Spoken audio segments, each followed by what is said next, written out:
दोस्तों, महागठबंधन में seat sharing का मसला फंसा कहां है। अब इस पर बिहार के उप मुख्यमंत्री और भारतीय जनता पार्टी के जो सबसे बड़े नेता हैं सम्राट चौधरी, उन्होंने बड़ा तल्ख टिप्पणी किया है। और तल्ख टिप्पणी हो भी क्यों ना भाई, नामांकन के 4 दिन बीत चुके हैं और अब तक महागठबंधन में यही पता नहीं है कि कौन सी पार्टी कितनी सीटों पर लड़ेगी। एनडीए में तो सीट बंटवारा हो गया, आज दोपहर 2 बजे तक प्रत्याशियों का भी चयन होगा और ऐलान भी होने की पूरी खबर आ रही है। मतलब आज एनडीए में कौन से प्रत्याशी कौन सीट पर लड़ेंगे। हालांकि हम और आरएलएम ने तो ये भी क्लियर कर दिया है, लेकिन बीजेपी और जेडीयू और चिराग पासवान की पहली लिस्ट जो है, जो 6 नवंबर को वोटिंग होना है, पहले चरण का मतदान, उसके लिए प्रत्याशियों की सूची जारी कर दी जाएगी। महागठबंधन में बड़ा उठा पड़ेगा। पहले दोस्तों हम चाहेंगे कि अब सम्राट चौधरी का जरा ये पोस्ट देखिए। स्पष्ट लिखा जा रहा है कि 101 सीट पर बीजेपी जेडीयू, 29 सीटों पर लोजपा रामविलास और 6 सीटों पर आरएलएम और हम चुनाव लड़ रही है। महागठबंधन की तो ऐसी स्थिति है कि कहीं चुनाव खत्म होने के बाद इनके प्रत्याशी के नाम और सीटों का बंटवारा ना हो। देखिए, दरअसल जो विपक्षी दल हैं वो लगातार ये आरोप लगा रहे हैं कि मांझी जी के साथ ऐसा हो गया तो कुशवाहा जी के साथ ऐसा हो गया। भाई जीतन राम मांझी ने कल ही पोस्ट लिखा है कि जब तक वो जीवित हैं नरेंद्र मोदी के साथ बने रहेंगे। देखिए, केंद्र में मंत्री हैं, सांसद हैं, लोकसभा के सांसद हैं और इसके बाद उनको 6 सीटें मिली हैं, जिसके लिए वो पूरी तरह संतुष्ट हैं। और जहां तक बात उपेंद्र कुशवाहा की है तो लोकसभा चुनाव हार गए थे, बावजूद इसके भारतीय जनता पार्टी ने उनको राज्यसभा भेजा।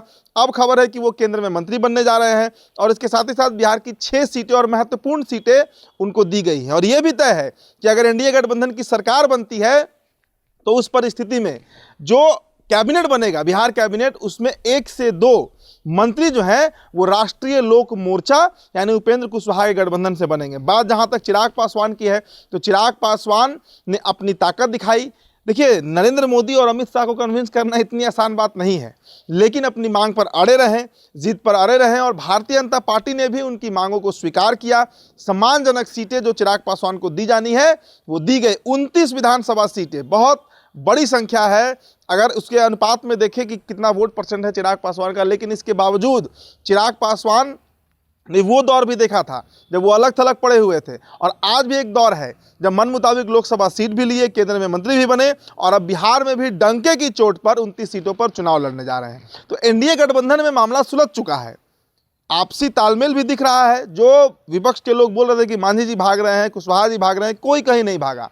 लेकिन मुकेश सहनी कहां भाग रहे हैं, मुकेश सहनी कहां भाग रहे हैं, यह बहुत बड़ा सवाल है दोस्तों। और इसी को लेकर सम्राट चौधरी ने जो टिप्पणी की है, विपक्ष पर जो हमला बोला है, और हमला क्या है, सच्चाई है।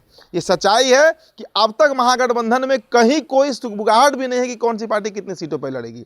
इधर आरजेडी की क्या खबर है, हमने कल रात आपको बताया भी था कि राबड़ी आवाज से कॉल जाने लगा प्रत्याशियों को, लगातार कॉल जा रहा है।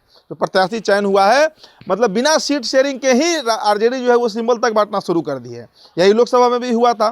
तो महागठबंधन में चूंकि कोई बड़ा संगठन नहीं है और किसी भी पार्टी का और अपना आपसी तालमेल भी नहीं है, इस कारण से वहां पर सीट शेयरिंग का जो मुद्दा है वो फंसा रह जाता है। तो फिलहाल दोस्तों इस रिपोर्ट में इतना ही।